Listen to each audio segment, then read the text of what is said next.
This is how we ride. This is how we Ladies and gentlemen, there are a bunch of things happening down there in Florida, and all I got to say is one of the most interesting developments over the offseason leading into this year, kind of putting itself back on the map, is the Charlie Mefford situation. Of course, I have my opinions of Charlie Mefford and the You Can't Park There and the way it went all down.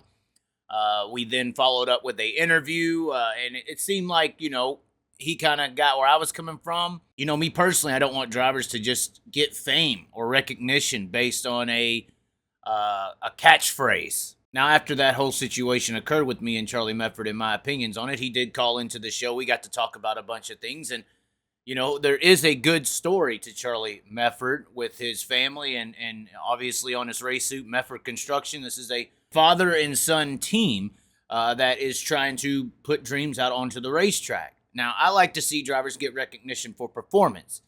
And luckily, in Charlie Mefford's favor, he was able to go out and perform in Volusia and picked up the modified win last night. And not only did he just pick up the win in victory lane, but he also showed an amazing ability to be expressive. I'm definitely not for the cookie cutter drivers. I do believe in expression. I think that expression needs to be understood, and the importance of representing the sport of dirt racing when you express it is a part of that equation.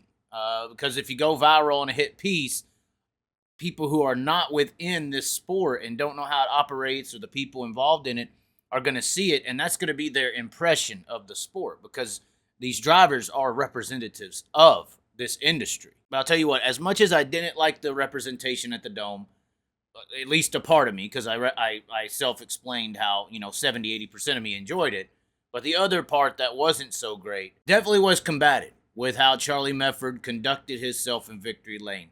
What I'm about to show you is Charlie Mefford just out of the car. It is on Dirt Vision's Twitter, and this is a person being themselves on camera in a positive way. This is the type of actions and ways of doing things that I think a lot of younger people can learn from. Charlie, how special is this win to you? I was talking to you yesterday, man. 2 days ago, you were happy to be here. First time to Volusia Speedway Park, and you're leaving with one of those coveted gators. Nice job.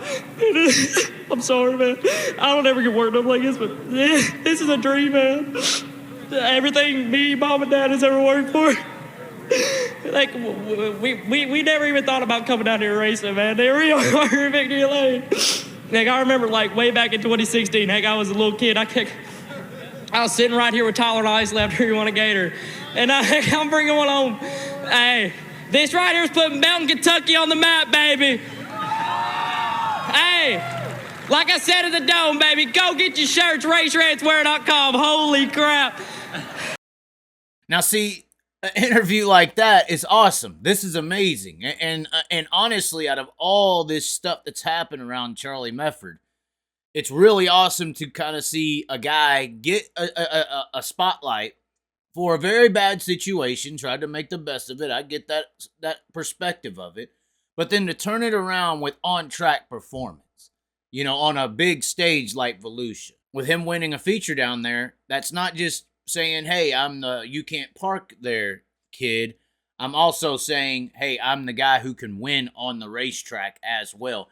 And that's a big step. That's a big deal for people who do get fame in this sport.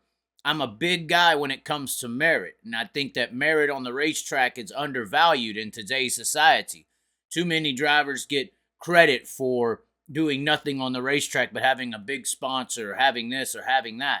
And that's a big deterrent. That's a big issue in the sport. So to see him be able to back it up on the racetrack and win on such a grand stage like Volusia Speedway Park during the Dirt Car Nationals, that's a really big step for him in his development in his career. And who knows, this could be another guy who, didn't really have much, just a father-son duo coming up, and able to make some things happen. Obviously, he's got some fame or notoriety from this situation at the Dome, and now he's carrying that on. Really good plan if somebody was making this plan up for Charlie Mefford. What would the future of Charlie Mefford be, though, for the rest of the year? What could Charlie Mefford become? You look at the UMP modified situation, and they're not necessarily a touring series situation. But what about USMTS? Obviously, UMP modified drivers have kind of struggled. And for those out there who don't know what I'm talking about when I say USMTS, USMTS is basically the World of Outlaws of modified racing. Now, this series is really, really badass. When I say badass, they're really badass. I was at Mississippi Thunder last year for the late model show, the World Outlaw late model show, and there was Cade Dillard and a couple other guys in a modified, and they were in the middle of the pack of the B main. This USMTS thing is the superstars of the modified world. And UMP guys go over there and struggle. Nick Hoffman doesn't even really play in that pond because there's a lot of big fish that can bite him. So maybe this is a way, or maybe USMTS needs to recognize, hey, these are the type of stars that we need to bring into our series to build it up. I've always kind of compared this dirt world to like NHRA, and sprint cars are top fuel, late models are the funny car. Modifieds could fit in that pro stock division. And if I'm thinking like that, and if y'all in the modified industry think that that's how it should be as well, you need to recruit guys like Charlie Meffords and other guys who are on the up and up to come and race in your series. And I think Charlie Mefford, being an addition to the USMTS Modified Tour, would work out extremely well. That is, if nobody wants to put him in a late model, which is a whole nother world of an expense. But anyways, that's what I think. Leave your comment below with what you think. Like the video, share the video, and as always, subscribe. Until next time, ladies and gentlemen. This is how we ride.